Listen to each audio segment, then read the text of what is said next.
역사가 오래된 교회를 개척하신 원로 목사님께서 은퇴를 앞두시고 함께 동역했고 가르쳤던 제자들에게 목회의 노하우를 전수하시려고 마음을 먹었습니다.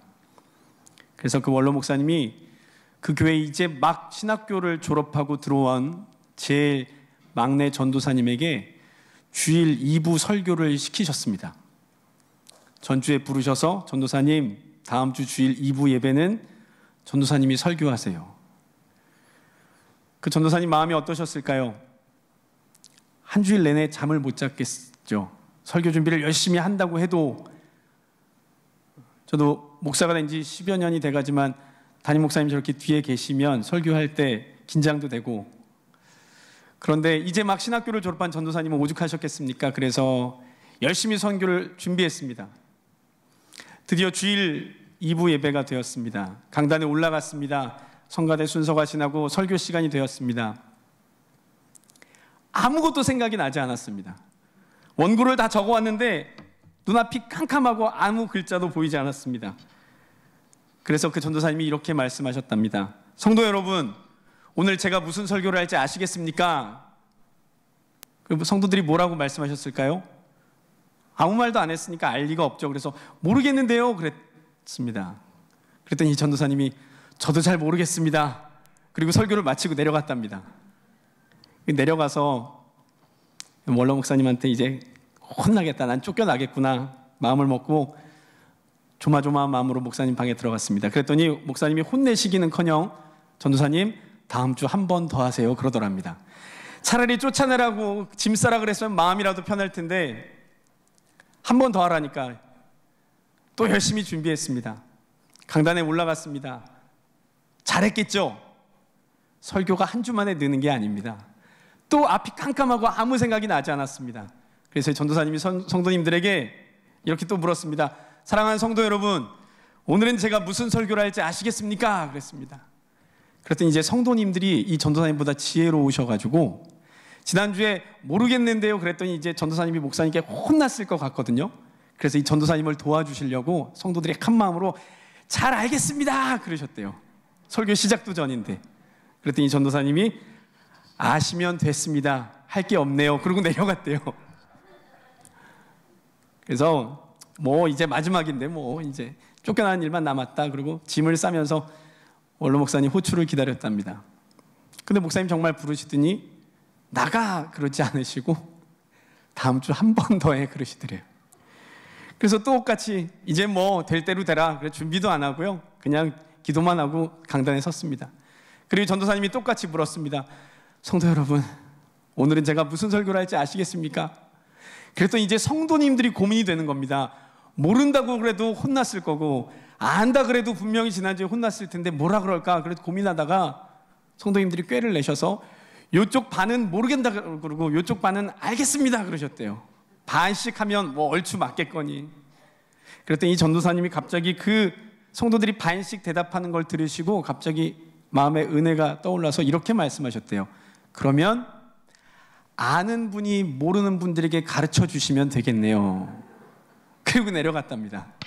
그리고 이제 짐 다 싸고 목사님 방에 두드려서 이제 인사하고 가려고요. 그랬더니 그 목사님이 그 전도사님을 부르시면서 이렇게 말씀하셨대요. 전도사님, 오늘 설교에 내가 큰 은혜 받았습니다. 목회는, 복음은 그런 거예요. 아는 사람이 모르는 사람한테 가르쳐 주는 게 복음이에요. 전도사님, 오늘 그 마음 평생 잊지 말고 앞으로 그렇게 설교하면 훌륭한 목사님 될 거예요 라고 목회의 노하우를 일러주셨답니다. 오늘 제가 이런 우스갯소리 같은 말씀을 왜 드릴까요? 오늘 제 상황이 그렇습니다. 지난주 봉경록 목사님이 설교를 마치시면서 다음 주 12장 안 걸려서 다행이라 그러셨고요. 또 담임 목사님께서는 12장 누가 할지 지켜보겠다고 그러셔서요. 오늘 여호수아서 12장 저와 여러분들이 읽으신 이 본문은 여호수아서 1장에서 11장까지의 내용을 다 총정리한 요약본 같은 내용입니다. 여러분들이 다 아시는 내용입니다. 11주 동안 다 들으셨던 내용입니다. 그래서 저도 설교를 여기서 마칠까 합니다. 사랑하는 성도 여러분, 복음은 이런 것입니다. 아는 분들이 모르는 분들에게 가르쳐 주셔야 합니다. 여러분들이 복음 안다고 천국 간다고 여러분들만 안심하지 마시고, 지금 저 세상 밖에서 복음도 모르고 하나님도 모르고 지옥으로 가는 줄도 모르고 인생을 즐기고 사는 그분들에게 예수 그리스도를 부지런히 전할 수 있는 저와 여러분들이 되시기를 주님의 이름으로 축복합니다. 그런 의미에서 오늘 여호수아 12장의 말씀을 정리하면서 과연 왜 이 정리하는 요약본 같은 똑같이 반복되는 이 말씀을 성경 1189장, 그 소중한 1200장도 안 되는 그 성경 속에 굳이 한 장을 할애해서 왜 넣었을까, 그 의미를 살펴보도록 하겠습니다. 오늘 본문의 말씀은 가나안 점령의 모든 큰 전쟁들을 마무리 지으면서 출애굽 이후부터 지금까지 이스라엘 백성들이 전쟁에서 멸망시킨 국가들과 그 왕들의 이름을 쭉 그냥 있는 그대로 사실대로 나열하고 있습니다. 크게 두 부분으로 나눌 수 있습니다. 1절에서 6절까지는 여호수아 이전의 초대 지도자였던 모세를 통해서 모세가 정복했던 요단 동쪽의 두 왕, 아모리 왕 시혼과 바산 왕 옥의 이야기가 소개되고 있습니다. 그리고 7절에서 24절까지는 요단 서편에서 모세의 뒤를 이어 지도자가 됐던 여호수아가 정복했던 31명의 왕들과 그들의 나라가 기록되어 있습니다.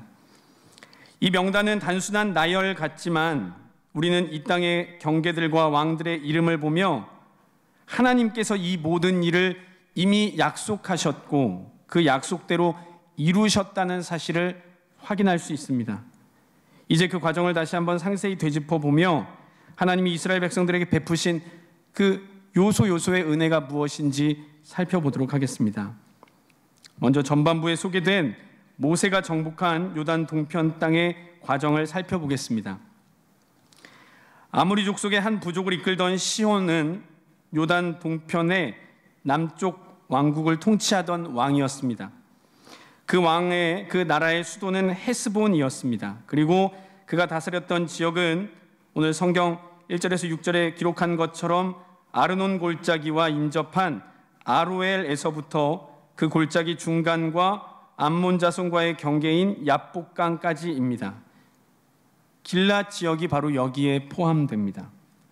또 두 번째 왕인 시혼은 긴네롯 바다에서부터 아라바의 바다, 곧 오늘날 사해라고 부르는 여매에 이르기까지 그 지역을 다스리던, 매우 넓은 지역을 다스리던 왕이었습니다. 바산 왕 옥은 요단강 동편에서 아모리 족속의 북쪽 왕국을 통치했습니다. 수도는 에드레이라는 곳이었습니다. 옥은 거인 족속인 르바 족속의 마지막 생존자였습니다. 그러니까 바산 왕 옥은 거인이었습니다. 거인. 그 민족들 또한 거인 부족이었습니다. 민수기 21장 21절로 23절의 말씀을 함께 읽겠습니다. 같이 읽을까요? 시작. 이스라엘이 아모리 왕 시온에게 사신을 보내어 이르되 우리에게 당신의 땅을 지나가게 하소서. 우리가 밭에든지 포도원에든지 들어가지 아니하며 우물물도 마시지 아니하고 당신의 지경에서 다 나가기까지 왕의 큰 길로만 지나가리이다 하나 시온이 이스라엘이 자기 영토로 지나감을 용납하지 아니하고 그의 백성을 다 모아 이스라엘을 치러 광야로 나와서 아하스에 이르러 이스라엘을 치므로. 아멘. 이미 민수기 21장 이 부분을 통해서 모세가 이스라엘 백성들을 이끌고 출애굽해서 광야길을 진입할 때 있었던 일을 기록하고 있습니다. 모세가 이 아모리 왕이었던 이 시온이 다스리던 이 지역을 가나안 여정을 위해서 꼭 통과해야만 했습니다. 그 지역을 통과하지 않고는 너무 많이 돌아가야 했기 때문에 어쩔 수 없이 그 나라의 국경을 좀 열어달라. 오늘 성경이 말하는 것처럼 우리가 지나가는 동안 당신의 밭에 있는 농작물도 하나도 안 건드리고 물도 안 마실 테니까 지나가게만 해달라. 그랬더니 이 시온이 거절했습니다. 수백만에 이르는 유목민들이 자기 나라를 지나감이 탐탁치 않았습니다. 그래서 전쟁을 하려고, 그들을 내어 쫓으려고 광야로 올라왔습니다. 그런데 결과가 어떻습니까? 그냥 지나가게 해줬더라면 오히려 좋았을 것을, 하나님과 함께 하시는 모세와 이스라엘 백성들이 지나가는 것을 거절하고 그것을 방해하면서 전쟁을 일으키자 그들은 모세에 의해서 완전히 멸망하고 그 땅이 정복되게 됩니다. 결국 모세는 바산왕 옥과 시온을 완전히 멸절시키고 오히려 그 땅을, 처음엔 그 땅을 차지할 마음도 없이 그냥 지나가려고만 했는데 전쟁을 한 결과 그들을 정복시키고 그 땅을 점령하고 그 땅을 오히려 12지파 중에 2지파 반에게 선물로 그 땅을 줍니다. 바로 르우벤 지파와 갓 지파와 므낫세 지파 중에 절반에게 이 요단 동편의 땅을 그들의 정착지로 주었습니다. 이때 모세는 요단강 서편에서 앞으로 치르게 될 가나안 정복 전쟁에 이 르우벤 지파와 갓 지파가 함께 싸워야 된다는 조건을 먼저 내걸고 선불로, 이미 가나안이 아직 정복되지 않았지만 선불로 그 2지파 반에게는 그 땅을 주었습니다. 다음으로는 후반부에 소개된 여호수아에 의해 정복된 요단의 서편 31명의 왕의 정복 과정입니다. 모세는 하나님에 따라서 요단을 건너지 못하고 요단 동편 모압 땅에서 120세의 나이로 임종을 합니다. 그리하여 모세의 후계자였던 여호수아가 이스라엘 백성들을 이끌고 요단을 건너고, 여러분들이 잘 아시는 것처럼 여리고성 전투부터 시작해서 요단 서편 정복 전쟁을 시작합니다. 그 가나안 정복 전쟁은 무려 7년이 걸렸습니다. 그 전쟁은 하나님의 적극적인 도우심으로 이스라엘의 일방적인 승리로 마무리되었습니다. 요단강을 건넌 여호수아 군대는 가나안 중부를 치고 그곳 점령하고 남부와 북부를 차례로 정복함으로써 가나안 전 지역을 점령할 수 있었습니다. 오늘 7절부터 24절까지 이르는 이 왕들의 이름과 나라의 이름이 바로 이 정복 과정을 설명하고 있습니다. 요단강 서편 지역에서 그곳의 도시 국가를 다스렸던 가나안 왕들이 모두 31명입니다. 읽기도 좀 어렵지만 한번 그냥 듣고 지나가시면 좋겠습니다. 제가 읽겠습니다. 여리고 왕, 베델 근처의 아이 왕, 예루살렘 왕, 헤브론 왕, 아르못 왕, 라기스 왕, 에글론 왕, 게셀 왕, 드빌 왕, 게델 왕, 호르마 왕, 아랏 왕, 림나 왕, 아둘람 왕, 막게다 왕, 베델 왕, 답부아 왕, 헤벨 왕, 아벡 왕, 라사론 왕, 마돈 왕, 하솔 왕, 시므론 왕, 악삽 왕, 다낙 왕, 무깃도 왕, 게데스 왕, 갈멜의 용느암 왕, 돌 언덕의 돌 왕, 길갈의 고임 왕, 그리고 디르사 왕입니다. 태정태세 문단세, 이거랑 똑같은 겁니다 지금. 그래서 이 왕들이 가나안 서편 지역을 한 사람이 종합해서 통치한 그런 나라가 아니라 서로 각자 조금씩 부족처럼 나눠서 31명이 다스리던 그 성읍의 군주들이었는데, 여호수아 이스라엘 백성들이 하나님의 도우심으로 그 31명을 다 정복하고 그 땅을 완전히 차지하게 된 것입니다. 그렇다면 우리가 여호수아서 12장에 이 요약본과 같은 그냥 있었던 사실들을 나열한 것뿐인 이 한 장의 내용을 통해 우리가 얻게 되는 교훈이 무엇일까? 하나님은 왜 성경 1189장 그 속에 이 요약본을 굳이 다시 언급하셨을까? 저는 3가지로 그 의미를 찾아보았습니다. 첫째로, 한번 따라 하실까요? 모든 전쟁은 결국 하나님께서 책임져 주십니다. 그렇습니다. 40년 동안 광야 생활을 했던 이스라엘 백성이 모세를 통해 시혼과 바산왕 옥이라는 2 왕을 상대로 전쟁에서 이긴다는 것은 사실상 불가능이었습니다. 아까 말씀드린 것처럼 더군다나 바산왕 옥은 거인 민족이었습니다. 그런 거인 민족의 군대와 유목민인 이스라엘 백성들이 싸운다는 것은 말도 되지 않습니다. 또한 주변의 가나안의 원래 원주민들, 즉 요단 동쪽에서 이스라엘 백성들이 시혼과 옥이랑 싸우게 됐다는 소식을 들었던 이 요단 서편의 31명의 왕들은 그 소식을 듣고 아마 코웃음을 쳤을 겁니다. 야, 저 불쌍하고 무식하고 용감한 이스라엘 백성들이 이제 저 바산 왕 옥한테 혼이 나겠구나. 쟤들은 우리도 쉽게 못 건드리는 애들인데 쟤네랑 싸우려고 하다니 참 어리석구나. 완전히 쟤네 박살이 날 거야. 그리고 그냥 무슨 운동 경기 보듯이 그 결과를 지켜봤을 것입니다. 그런데 결과는 정반대였습니다. 오히려 모세와 이스라엘 백성들이 그 두 막강한 나라들을 완전히 쳐서 멸절시켰습니다. 가나안 정복 전쟁이 시작부터 끝까지를 모두 하나님이 책임지시고 승리하게 하셨다는 사실을 알리기 위해 바로 오늘 여호수아서 12장은 이전의 모든 내용들을 다시 한번 요약 정리하고 있는 것입니다. 이 모든 전쟁에서 이길 수 있었던 이유는 지도자인 모세가 훌륭해서도 아니고 이스라엘 백성이 숫자가 많아서도 아닙니다. 그들의 승리는 오직 하나님께 달려 있었습니다. 다 함께 신명기 9장 5절 말씀을 함께 읽어보겠습니다. 시작. 내가 가서 그 땅을 차지함은 내 공의로 말미암음도 아니며 내 마음이 정직함으로 말미암음도 아니며 이 민족들이 약함으로 말미암아 내 하나님 야훼께서 그들을 내 앞에서 쫓아내심이라. 야훼께서 이같이 하심은 내 조상 아브라함과 이삭과 야곱에게 하신 맹세를 이루려 하심이니라. 아멘. 그렇습니다. 오늘 성경이 말씀하시는 것처럼 그들이 전쟁에서 이길 수 있었던 것은 그들이 강해서도 전쟁을 잘해서도 숫자가 많아서도 아니고 그저 하나님이 이기게 하시겠다고 약속하셨고 그 약속을 이루고 지키셨기 때문입니다. 저와 여러분들의 인생도 마찬가지입니다. 광야와 같은 절박한 고난의 순간을 헤쳐나갈 힘도 영적 전쟁의 승리도 결국은 저와 여러분들의 실력이 아니라 우리와 함께 하시고 우리를 도우시는 하나님의 능력이라는 것을 믿으시기를 주님의 이름으로 축복합니다. 아무리 불가능해 보이는 일도 하나님께 맡기고 기도할 때 해결됩니다. 아무리 쉬워 보이는 일도 내 힘과 생각대로 행하면 실패합니다.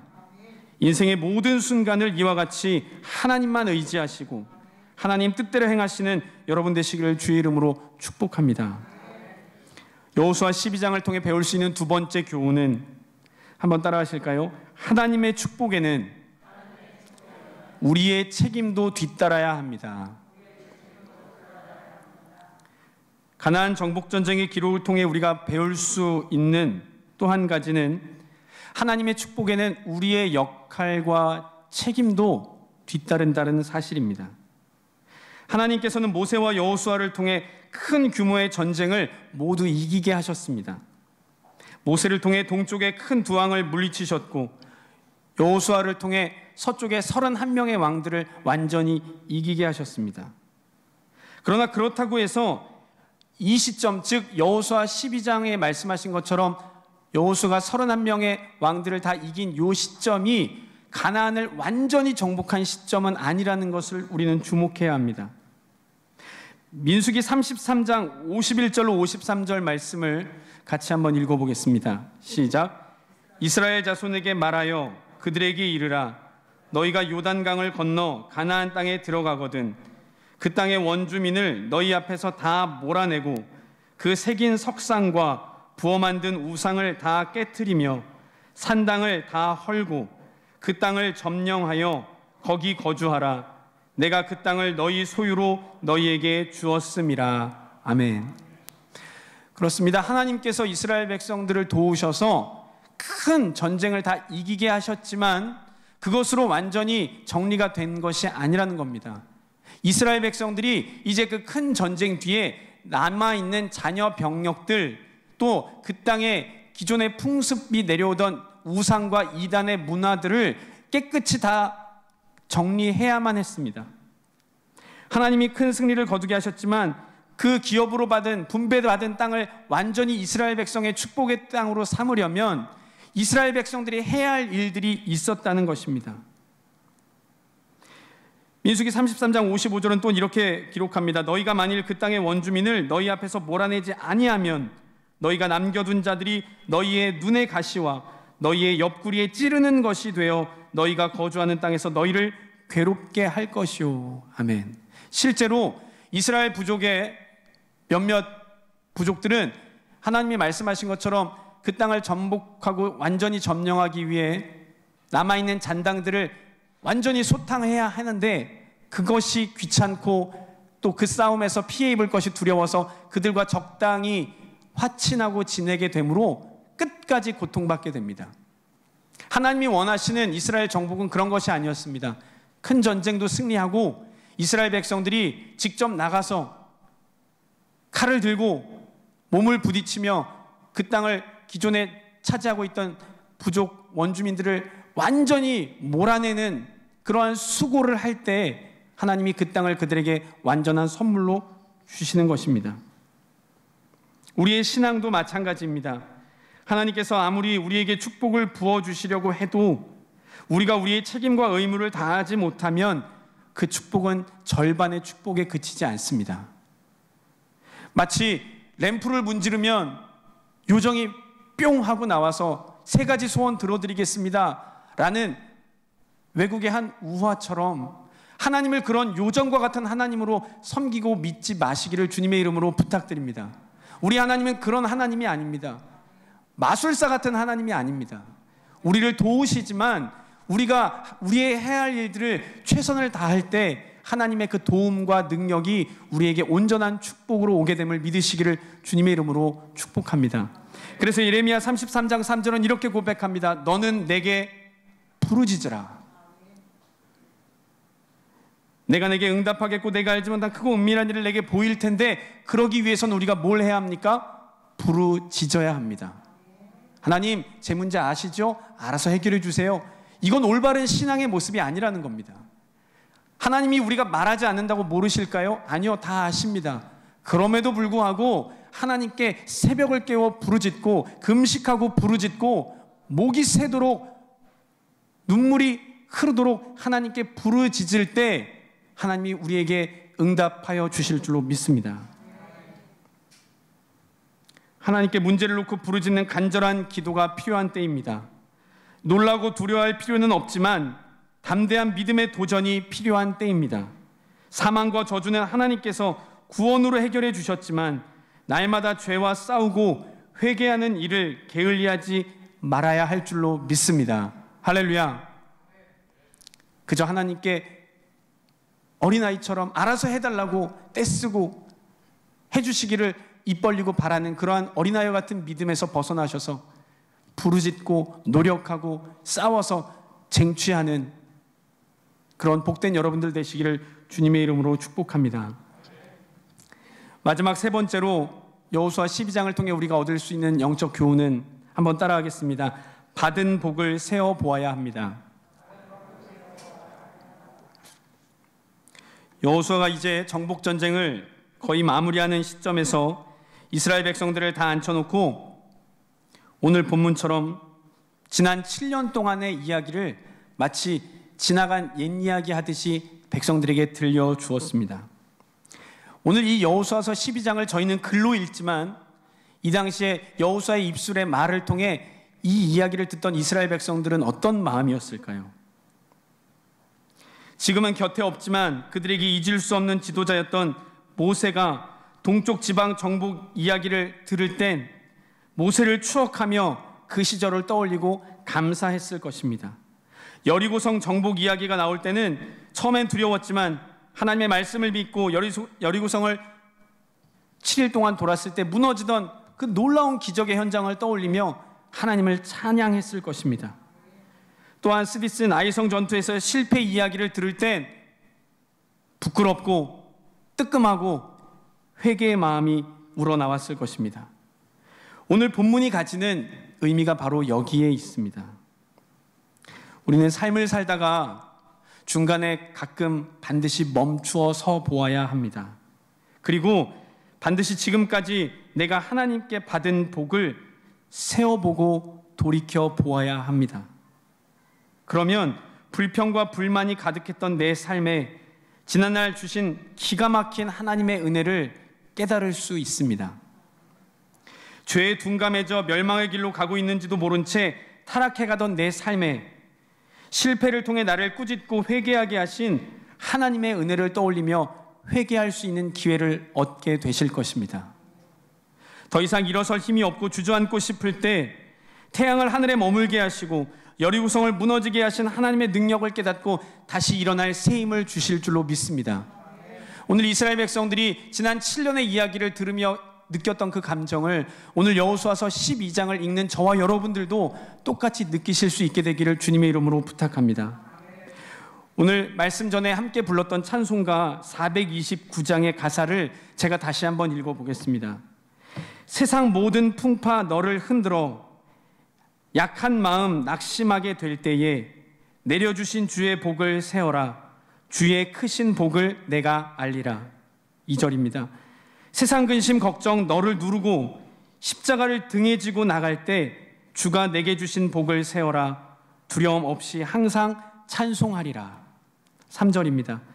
세상 권세 너의 앞길 막을 때 주만 믿고 낙심하지 말아라. 천사들이 너를 보호하리니 염려 없이 앞만 보고 나가라. 받은 복을 세어보아라. 크신 복을 내가 알리라. 받은 복을 세어보아라. 주의 크신 복을 내가 알리라. 아멘. 말씀을 마치려고 합니다. 사랑하는 성도 여러분,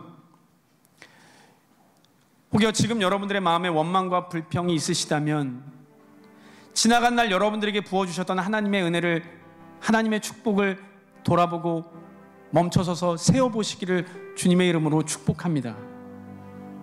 하나님은 여러분들을 승리하게 하실 것이라고 이미 약속하셨고 지금도 이루고 계십니다. 그러므로 아무것도 두려워하지 마시고 하나님이 정답은, 결과는 정해놓으셨으니 우리의 해야 할 일들을 하시기를 주님의 이름으로 부탁드립니다. 부르짖어 기도하십시오. 하나님이 맡겨주신 사명을 감당하십시오. 그리하면 하나님이 저와 여러분들을 통해서 더 큰 승리를, 더 큰 축복을, 더 놀라운 지경을 넓히고 얻게 해주실 줄로 믿습니다. 이 시간 우리 함께 이 찬양을 부르고 기도하겠습니다.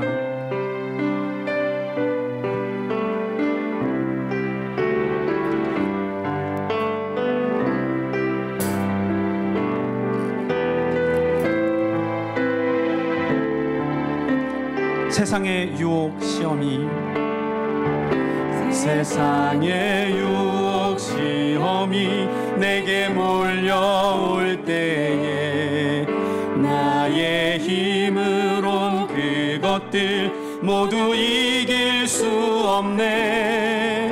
거대한 폭풍 가운데 위축된 나의 영혼 어찌할 바를 몰라 헤매이고 있을 때 주를 찬양, 손을 들고 찬양. 전쟁은 나에게 속한 것 아니니 주를 찬양, 손을 들고 찬양. 전쟁은 하나님께 속한 것이니 거짓과 속임수로 가득 찬 세상에서 어디로 갈지 몰라 머뭇거리고 있네. 공중의 권세 잡은 자 지금도 우리들을 실패와 절망으로 넘어뜨리려 하네. 주를 찬양, 손을 들고 찬양. 전쟁은 나에게 속한 것 아니니 주를 찬양, 손을 들고 찬양. 전쟁은 하나님께 속한 것이니